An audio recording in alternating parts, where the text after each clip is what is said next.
Je suis Denis Lavigne, président d'Arsenal Media. On est une agence spécialisée en affichage numérique.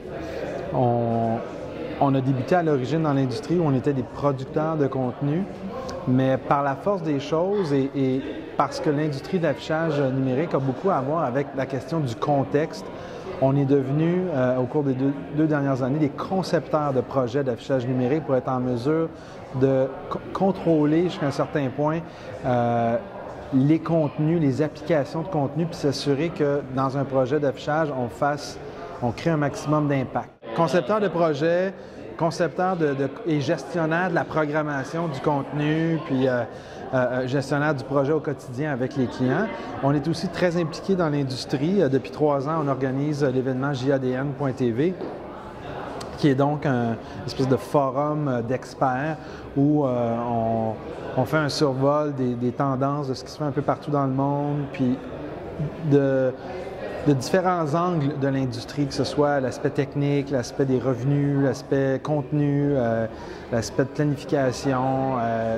On essaie d'aborder vraiment toutes les composantes parce que l'objectif en bout de ligne, c'est que les gens soient mieux informés par rapport à l'affichage numérique et qu'on accélère, si tu veux, la mise en place de projets d'affichage qui sont de bonne qualité. Parce que ça, c'est dans le meilleur intérêt de l'industrie. Dans les dernières années, il y a beaucoup de projets qui ont été développés. C'est construit sur des modèles d'affaires tout croche. Le dernier souci, c'était le contenu. Ça faisait pas de bon sens. Et là, on est rendu vraiment à une autre étape et les projets se raffinent, deviennent de plus en plus stratégiques et on veut jouer cette espèce de rôle-là de courroie de relais sur ce qui se fait de meilleur un peu partout dans le monde. On est aussi très impliqué avec la CODA, donc l'Association canadienne d'affichage numérique.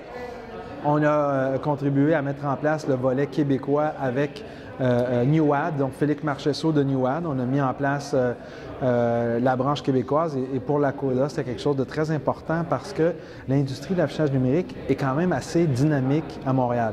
Il n'y a pas de multinationales nécessairement, mais tu as beaucoup de petites entreprises qui font des choses vraiment intéressantes, que ce soit au niveau des softwares, au niveau des technologies d'affichage, en contenu, type d'écran.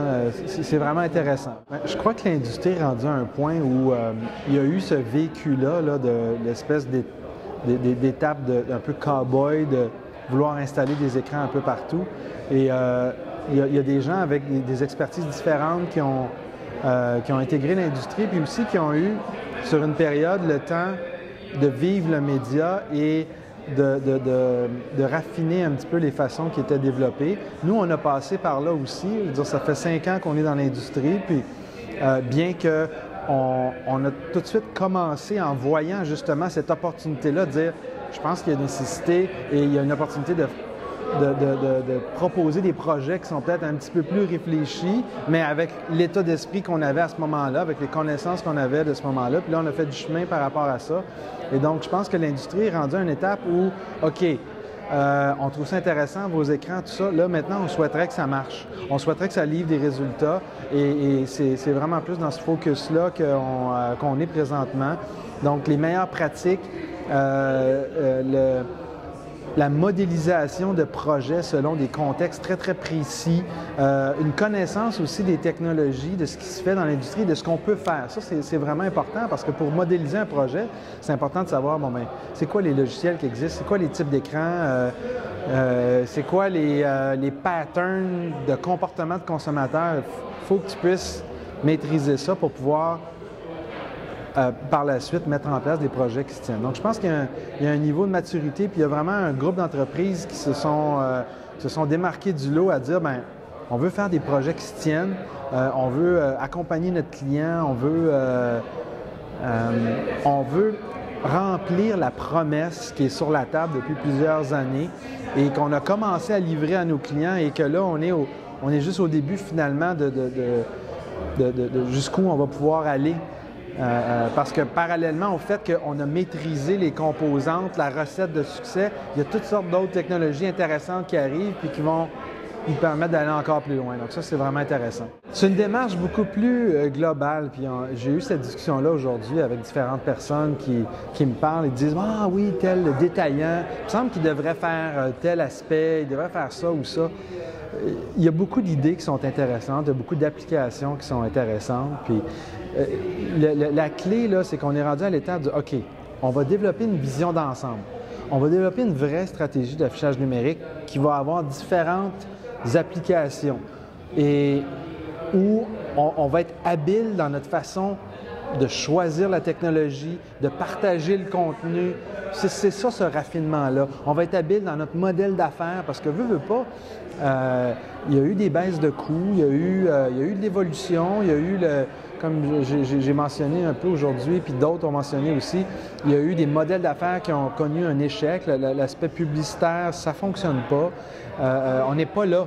C'est pas que les agences n'ont pas d'intérêt envers le média, l'intérêt est grandissant, puis les chiffres sont là, les courbes sont vraiment vers le haut en ce qui concerne la progression du placement publicitaire, mais fondamentalement, c'est que là, les gens comprennent qu'ils doivent investir dans ce média-là comme ils ont investi dans leur site Internet, comme ils ont investi tout ça parce que ça rapporte, parce que les gens portent attention, parce que c'est un média qui génère beaucoup d'enthousiasme et d'intérêt des gens sur le terrain. Donc, donc là, on en est à développer des stratégies un petit peu plus matures les gens sont prêts à recevoir ça aussi. Les détaillants sont prêts à dire « Ouais, c'est vrai, là, tu sais, peut-être que là, juste aller mettre des écrans là-bas, ça se tient pas. Hein? Je pense qu'on devrait pousser ça un peu. Hein?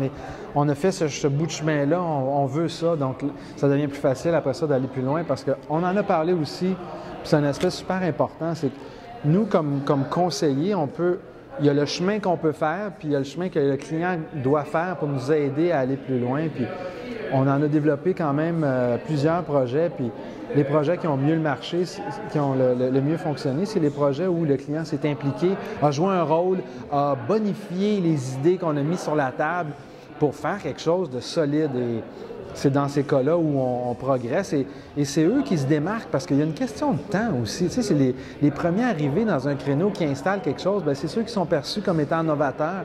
Puis à un temps où, dans un contexte économique difficile, les gens veulent se démarquer, fidéliser, puis tout ça, bien, c'est eux qui prennent la pôle puis disent « Ah, bien, telle chaîne fait ça, puis c'est le fun, puis ils ont tel écran tactile, puis on a eu bien du fun, tu devrais aller voir ça, là, là, là. » C'est ce genre de bouche à oreille-là, puis de build-up qui nous aide à livrer ces résultats-là. C'est une responsabilité de l'industrie de dire aux agences, on comprend votre responsabilité d'arriver devant un client et de dire, voici la portée qu'on achète, voici des mesures, voici ce qu'on va chercher comme valeur d'investissement. Donc, c'est vraiment un gros enjeu sur lequel la plupart des organisations comme CODA puis OVAB aux États-Unis s'attardent. Il y a des rapports qui sont sortis qui font progresser ça.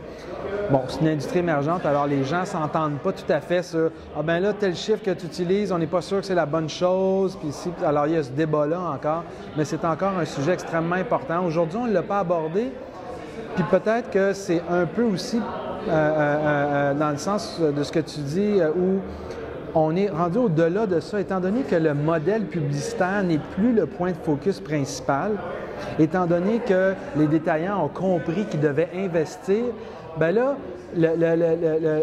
la mesure de résultat, c'est peut-être tourner plus vers l'impact sur les ventes, sur comment on peut produire du contenu qui va réduire la quantité d'affiches imprimées. Donc, la mesure, le résultat, c'est dirigé ailleurs parce que fondamentalement, les modèles d'affaires se sont raffinés puis sont devenus touche à d'autres volets. Fondamentalement, ça reste une responsabilité de l'industrie de dire, éventuellement, on va être capable de sortir une unité de mesure qui va pouvoir se comparer à des BBM, à des codes d'écoute Nielsen, d'avoir une espèce de mesure d'évaluation standardisée qui va faciliter le placement média. On s'en va vers là, c'est sûr. Super.